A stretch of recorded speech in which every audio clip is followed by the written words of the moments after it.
آپ فرماتے ہیں کہ زندگی کا ایک مقصد بناؤ، لیکن عرض یہ ہے کہ سر خالق کائنات نے ہمارا بھی تو کوئی مقصد بنایا ہوگا، وہ کیا ہے؟ خالق نے آپ کو زندگی دی ہے اور خالق کائنات نے آپ کو ساری بات بتا دی ہے، ساری بات ڈیفائن کر دی ہے۔ اس نے آپ کو ہزارہ طریقے بتا دیے ہیں، راستے بتا دیے ہیں اور ان کی تشریحات بھی بتا دی ہیں۔ خالق نے دین آپ کے حوالے کر دیا ہے، اب آپ اس پر چلتے جائیں۔ ماں باپ آپ کے حوالے کر دیے ہیں، اب آپ ماں باپ کا حکم مانتے چلے جائیں۔ خالق نے آپ کو زندگی دے دی ہے اور آپ اپنی زندگی کو ضائع ہونے سے بچائیں۔ خالق نے فرمایا ہے کہ یہاں کے عمل کی آگے جا کر جواب دہی ہوگی۔ خالق نے ایک بڑا آسان عمل بتا دیا ہے کہ میں اور میرے فرشتے حضور پاک صلی اللہ علیہ وآلہ وسلم پر درود شریف بھیجتے جا رہے ہیں اور آپ درود شریف ہی بھیجتے چلے جاؤ۔ خالق کی بات تو بڑی آسان ہے، خالق کی بات کو تو بندوں نے مشکل کر دیا ہے۔ خالق نے تو بڑی آسان بات کہی ہے کہ کمانا جو ہے یہ زندہ رہنے کے لیے ہے، اور آپ اتنا کماتے جاؤ کہ زندہ رہتے جاؤ، اور زندہ ایسے رہتے جاؤ کہ اس کا شکر ادا کرتے جاؤ۔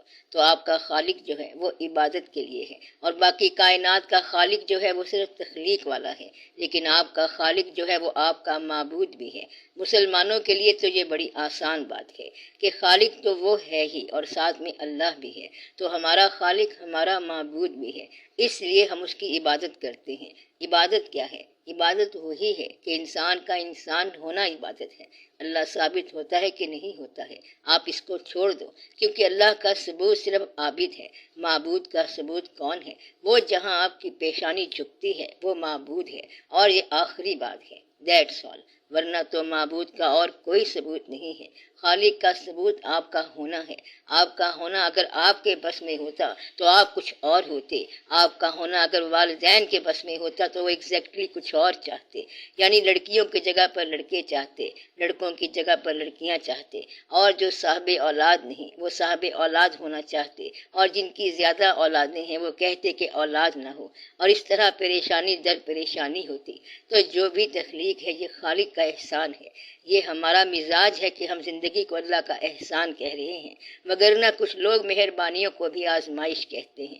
مثلاً اگر پیسہ مل جائے، مرتبہ مل جائے، درجہ مل جائے، رینک مل جائے یا بادشاہت مل جائے تو وہ اس کو بھی مصیبت سمجھتے ہیں۔ زندگی جو ہے وہ تو مفلسی میں بھی گزر کرتی ہے، یہ تخت پر بھی سسکیاں بھرتی ہے یہ، یعنی ایک جگہ تو تخت پر زندگی رو رہی ہے اور یہاں غریب بھی آسودہ حال ہے کہ اگر شام ہو گئی ہے تو پھر سو جاتا ہے، یعنی اس کی زندگی بادشاہ ہو گئی ہے کہ اللہ اللہ کرتا ہے اور سو جاتا ہے، اور وہاں تخت پر پریشانی در پریشانی ہے کہ نہ سو سکتا ہے اور نہ جاگنے میں قرار ہے، دوسروں کو ختم کرنے کی فکر ہے، بس زندگی عذاب بن جاتی ہے۔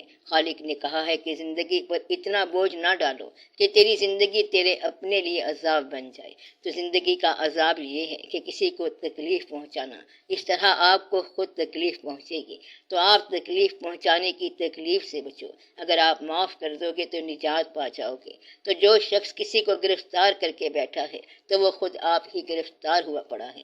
جس کو آپ نے پکڑ کر بٹھایا ہوا ہے تو کہنے کا مقصد یہ ہے کہ آدھے بندوں کو گرفتار کر کے بیٹھے ہوئے ہیں، بلکہ دبوچا ہوا ہے، لوگوں نے دوسرے لوگوں کو پکڑ رکھا ہے اور دونوں ہی گرفتار ہیں۔ ایک دوسرے کو ڈومینیٹ کرنے والے اور نیچا دکھانے والے سب عذاب میں مبتلا ہیں۔ کوئی شخص سادہ بات نہیں کرتا۔ اگر کوئی شخص دین بیان کرنا شروع کر دے تو وہ دین بیان کرتے کرتے وہاں سے سیاست کے میدان میں پہنچ جاتا ہے۔ بلائے ناگہاں نازل ہوئی ہے، ہر ایک سینے میں جان بے کل ہوئی ہے۔ خدا جانے کیا قہر ہو گیا ہے کہ کسی کو اگر دو آدمی ماننے لگ جائیں تو وہ آدمی فرعون سے کم نہیں بنتا۔ اللہ تعالیٰ نے کہا ہے کہ فرعون ایسے آدمی کو کہتے ہیں جس کو چار آدمی سجدہ بھی کرتے ہیں، اس لیے فرعون کہتا تھا کہ انا ربکم الاعلیٰ، میں تمہارا اعلیٰ رب ہوں۔ یہ وہاں کی تہذیب تھی کہ لوگ پروسٹریٹ کرتے تھے، سجدہ کرتے تھے۔ تو اگر چار آدمی سلام کرنے لگ جائیں، ماننے لگ جائیں، مال پیسہ اور حکومت مل جائے تو انسان کہتا ہے کہ انا ربکم العالی۔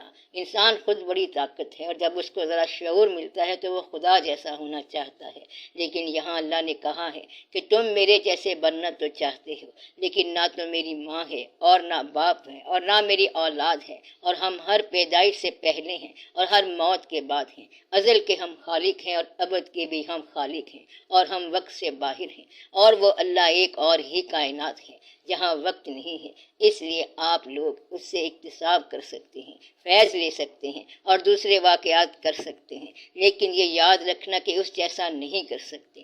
بس اپنی زندگی کو سادگی سے گزارتے جائیں اور دریا کی طرح چلتے جائیں۔ دریا کا دین کیا ہے؟ دریا رواں دواں چلتا جا رہا ہے۔ سورج کا مذہب کیا ہے؟ سورج کا مذہب روشنی ہے، تو سورج اس دن کافر ہو جائے گا جس دن وہ روشنی دینا بند کر دے گا۔ جب تک ہیٹ اور لائٹ ہے سورج پورا مومن ہے، اور سورج اپنے ایمان سے ذرہ بھی آگے پیچھے نہیں ہوا، لیکن آپ لوگ آگے پیچھے ہو جاتے ہیں۔ اس لیے آپ اپنی تخلیق کے حوالے سے ان لوگوں سے سوال پوچھو جنہوں نے انسان کو جانا اور یہ پہچانا کہ انسان کا مقصد کیا ہے۔ جو لوگ اسلام کو نہیں مانتے، کسی اور مذہب کو مانتے ہیں، کسی ریفارمر یا مسلح کو مانتے ہیں، کسی اخلاقیات والے کو مانتے ہیں، کسی اور سیخ کو یا سینٹ کو، بزرگ کو، دانا کو یا کسی فلسفی کو مانتے ہیں، تو وہ آپ کو بتائے گا کہ بات یہ ہے کہ کسی کو تکلیف نہ دو، عذاب نہ دو، اور باقی انسانوں کے لیے عافیت پیدا کرو، اور کم از کم یہ ہو کہ آپ کا وجود باقی انسانوں کو گرا نہ گزرے، تو یہ عافیت کی بات ہے۔ اور آپ تو ایک دوسرے کو تکلیف دینے والے لوگ ہیں، تو آپ کی زندگی دوسرے لوگوں کے لیے باعث رحمت ہونی چاہیے۔ مقصد یہ ہے کہ اگر آپ کے پاس مال ہے تو آپ کا مال ان لوگوں کے کام آنا چاہیے جن کے پاس مال نہیں ہے۔ اگر یہ پیسہ صحیح کام آ جائے تو یہ بہت اچھی بات ہے۔ تو علم اگر کسی بے علم کے کام آ جائے تو کیا ہی اچھی بات ہے۔ کوئی بھی چیز کسی اور کے کام آ جائے تو یہ بہت ہی اچھی بات ہے۔ تو اللہ نے یہ بتایا ہے کہ میں نے انسان، حیوان اور سب کو خود ہی پیدا کیا اور سب کو عبادت کے لیے پیدا کیا ہے۔ ہر مسلمان کو یہ پتا ہے کہ اللہ تعالیٰ نے مقصد حیات بالکل واضح طور پر بیان کیا ہوا ہے کہ مسلمان کی زندگی کا کیا مقصد ہونا چاہیے۔ اب اس میں ہیرا پھیری کرنا یہ وقت ضائع کرنے والی بات ہے۔ آپ نے دین کو مانا ہے تو دین کو ماننا آپ کا ایک مقصد حیات ہے۔ اگر کسی نے دین کو نہیں مانا ہے تو اس کو چھوڑ دینا بہت بہتر بات ہے، کیونکہ منافق ہونے سے کافر ہونا بہتر ہے۔ منافق ہونے سے بہتر ہے کہ آپ واضح طور پہ کہہ دیں کہ ہمیں یہ دین راست نہیں آیا۔ ایک دفعہ ایسا ہوا کہ ایک پیر صاحب کے مریدوں نے تبلیغ شروع کر دی، اور انہوں نے ایک جوگی کو پکڑ لیا اور اس سے کہا کہ مسلمان ہو جاؤ، اسلام میں آ جاؤ۔ جوگی نے کہا کہ اگر اسلام تمہارے والا ہے تو یہ اسلام تو میرے قابل نہیں ہے، اور جو اسلام آپ کے پیر صاحب والا ہے تو میں اس کے قابل نہیں ہوں۔ تو جوگی کا مطلب یہ تھا کہ اصل اسلام بہت بلند ہے، آئیڈیل ہے، اس میں تو میں آ ہی نہیں سکتا، کیونکہ وہ مجھ سے بہت ہی بلند ہے، اور جو آپ لوگ پریچ کر رہے ہو، تبلیغ کر رہے ہو، یہ میرے قابل نہیں ہے۔ آپ نے اس کو اس قابل ہی نہیں چھوڑا کہ دوسرے اس میں آئیں۔ آپ نے پریچر بن کر، مبلغ بن کر مسلمانوں کو اور اسلام کو اسلام پڑھایا ہے، یعنی کہ لوگ اسلام کو گائیڈ کر رہے ہیں کہ ایسے ہو جا اور ویسے ہو جا۔ لہٰذا آپ لوگوں کے لیے ایزی بن جائیں، لوگوں کے لیے کمفرٹیبل ہو جائیں، آسان بن جائیں۔ یہاں پر مسلمانوں نے اسلام کے نام پر گمراہی پیدا کر دی ہے۔ آپ یہ دیکھیں کہ جذبہ غریبی جو ہے وہ دو غریبوں کو قریب کر دیتا ہے۔ ایک نے پوچھا آپ کے حالات کیسے ہیں، تو دوسرا کہتا ہے کہ میں مزدوری کرتا ہوں، اور آپ کیا ہیں؟ تو وہ کہتا ہے کہ میں بھی مزدوری کرتا ہوں۔ تو وہ کہتا ہے کہ کل سے ہم اکٹھے ہی جایا کریں گے۔ اسی طرح دو بیمار ملے تو ایک کہتا ہے کہ میرے سر میں درد رہتا ہے، دوسرا کہتا ہے کہ میرے پاؤں میں درد رہتا ہے۔ اس طرح دونوں ایک دوسرے کے قریب ہو گئے تو ایک شعبے والے قریب ہو جاتے ہیں۔ اسی طرح ہم سفر جو ہیں وہ قریب ہو جاتے ہیں۔ تو کیا دو مسلمان قریب نہیں ہو سکتے؟ کیا آپ نے کوئی ایسا آدمی دریافت کیا ہے جس کے ساتھ مل کر سفر کر سکیں، عمل کر سکیں، تاکہ دونوں مسلمان ثابت ہو جائیں اور پھر بھائی بن جائیں؟ مگر خیر سے آپ اپنا آپ دیکھو کہ آپ اپنے بھائیوں کے ساتھ کیا سلوک کر رہے ہیں، اور مسلمان بھائی کی باری تو بعد میں آتی ہے۔ تو کہنے کا مقصد یہ ہے کہ یہ شعبہ ابھی وجود میں نہیں آیا کہ مسلمان جو ہے وہ مسلمان ہونے کے حوالے سے ایک وحدت ملت میں شامل ہو جاتے تو مسلمان نے وحدت ملت کا سوال ہی پیدا نہیں ہونے دیا، بلکہ مسلمان اسلام کی راہ میں دیوار بن کر کھڑا ہوا ہے اور پھر اسلام سے کہتا ہے کہ تو یہ دیوار گرا کر دکھا۔ تو آپ بتاؤ یہاں پر اسلام کیا کرے؟ تو آپ لوگوں نے ہی اسلام کو روکا ہے۔ یہاں میں اسلام کے نافذ ہونے کی بات نہیں کر رہا ہوں، میں تو اسلام کے کمفرٹیبل، آسان ہونے کی بات کر رہا ہوں، فیزیبل، عملی ہونے کی بات کر رہا ہوں اور دین فطرت ہونے کی بات کر رہا ہوں۔ میں کہتا ہوں کہ مسلمان اس کے راستے سے ہٹ جائے تو یہ دین فطرت بن جائے گا۔ مسلمان ہی دوسرے مسلمان کو مار رہا ہے، ٹوٹے ہوئے شکستہ مسلمان کو تکلیف دے رہا ہے، جھگڑالو ہو گیا ہے، ایک دوسرے کا حق مار رہا ہے، ایک دوسرے کا گلا گھونٹ رہا ہے، اور قبریں کھودتے وقت بھی دو مسلمان سیملٹینسلی جھگڑ پڑتے ہیں۔ تو یہ مسلمانوں کا اسلام ہے۔ تو یہاں پر اصل اسلام جو ہے وہ کہتا ہے کہ میں اپنا نام ہی بدل لوں تو اچھا ہے، کیونکہ مسلمانوں نے تو مجھے بالکل بیٹرے کر دیا ہے، مجھ سے بے وفائی کر دی ہے، لیکن وہ اللہ جو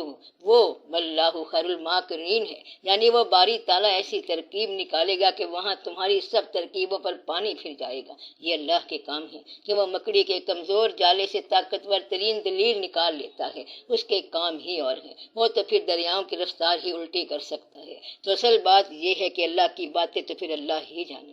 اللہ کو کسی زمانے میں کچھ کرنے میں کبھی کوئی دقت نہیں ہو سکتی۔ اللہ کا فرمان ہے کہ للہ جنود السماوات والارض، زمین اور آسمانوں کے لشکر اس کے اپنے ہیں، اس کو کسی دشمن کا ڈر ہی کوئی نہیں ہے، اس نے لشکر بھی رکھے ہوئے ہیں اور اس کا دشمن بھی کوئی نہیں ہے۔ تو یہ اس کی رونقیں ہیں اور جلوے ہیں۔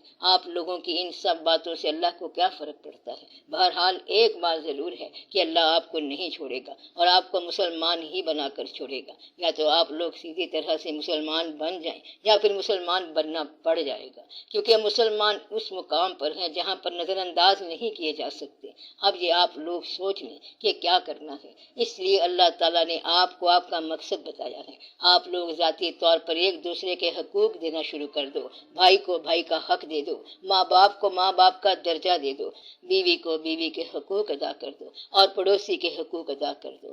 آپ صرف اتنا کام کر دو تو ہم اللہ تعالیٰ سے درخواست کریں گے کہ اس کا نام مسلمانوں میں لکھ دے، تو یہ آپ کے لیے کافی مقصد ہے۔ اور ہم سب دعا کریں گے کہ آپ کا نام مسلمانوں میں لکھا جائے۔ اگر آپ کی تحویل میں رہنے والا کوئی ذی جان انسان، سانس لینے والا انسان، بولنے والا انسان کبھی بھی اللہ کے سامنے یہ فریاد کر دے کہ میں اس کی تحویل میں رہ کر مظلوم تھا، تو پھر اسلام آپ کی مدد نہیں کرے گا۔ اسلام کبھی ظالم کی مدد نہیں کرتا ہے۔ آپ صرف اتنی سی بات کر لو کہ آپ کبھی ظالم نہ بنو، اور خاص طور پر ان لوگوں پر ظلم نہ کرو جن کے ساتھ آپ کا تعلق ہے۔ یہی تعلق باللہ ہے۔ تعلق باللہ ہی تو تعلق بالناس ہوتا ہے، یعنی لوگوں سے تعلق ہی اللہ سے تعلق ہے۔ تو آپ ظالم نہ بنو اور مظلوم بھی نہ بنو۔ اگر کوئی انسان انسانوں پر ظلم کرتا ہے اور وہ کہتا ہے میں ظلم کا بدلہ لے رہا ہوں، تو بدلے میں بھی ظلم ہی کرنا پڑ جائے تو یہ اتنا ہی جرم ہے جتنا پہلا ظلم ایک جرم تھا۔ اس شخص کے لیے اسلام کچھ نہیں کر سکتا، بلکہ اسلام اس کے لیے عبرت لائے گا۔ میرا خیال ہے کہ ظلم کی ابتدا جو ہے یہ عبرت کی ابتدا ہے۔ عبرت کی ابتدا جو ہے یہ تباہی کی ابتدا ہے۔ وقت ضائع کرنے کی ابتدا جو ہے یہ زندگی ضائع کرنے کی ابتدا ہے۔ لہٰذا آپ اپنا یہ مقصد سمجھ لیں تو پھر آپ کے لیے آسانی ہے۔